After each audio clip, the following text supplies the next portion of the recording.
ചായക്കടയുടെ മറവിൽ ചാരായം വിൽപ്പന നടത്തിയ ആളെ ചാലക്കുടി എക്സൈസ് അറസ്റ്റ് ചെയ്തു. വേളൂക്കര പുതുശ്ശേരി വീട്ടിൽ വർഗീസ് എന്നയാളെയാണ് 100 ലിറ്റർ വാഷും 2 ലിറ്റർ ചാരായവും വാറ്റുപകരണങ്ങളുമായി അറസ്റ്റ് ചെയ്തത്.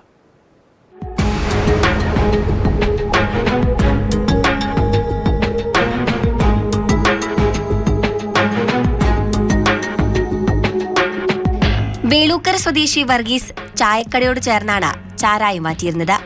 വീടും ചായക്കടയും ഒന്നിച്ചാണ്. ആവശ്യക്കാർ ഫോണിൽ ബന്ധപ്പെട്ടാൽ വർഗീസ് തന്നെ സ്ഥലം നിശ്ചയിച്ച് അവിടെ എത്തിച്ചു നൽകുകയാണ് പതിവ്. എന്നാൽ ചില്ലറ വ്യാപാരമല്ല, ചുരുങ്ങിയത് 5 ലിറ്റർ ചാരായമെങ്കിലും വാങ്ങണമെന്നാണ്.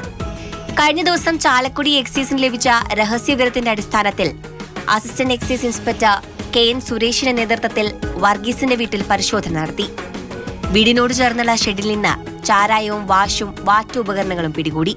വേളൂർക്കര ഭാഗത്ത് ചാരായം വാറ്റി മറ്റ് സ്ഥലങ്ങളിൽ വിൽപ്പന നടത്തുന്ന രഹസ്യവിവരം ലഭിച്ചതിന്റെ അടിസ്ഥാനത്തിൽ വർഗീസ് എന്നയാളാണ് ചാരായം മാറ്റുന്ന വിവരം അറിഞ്ഞതിന്റെ അടിസ്ഥാനത്തിൽ ഈ വീട് പരിശോധിച്ചതിൽ ഈ വീട്ടിൽ നിന്നും 100 ലിറ്റർ വാഷും 2 ലിറ്റർ ചാരായം വാറ്റുപകരണങ്ങളും കണ്ടെടുത്തിട്ടുള്ളതാണ്.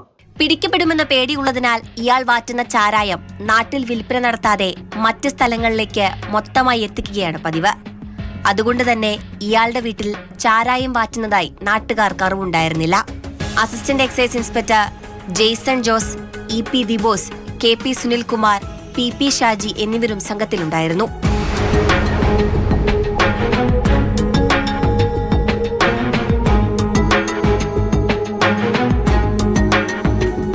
മാതൃഭൂമി ന്യൂസ്, തൃശൂർ.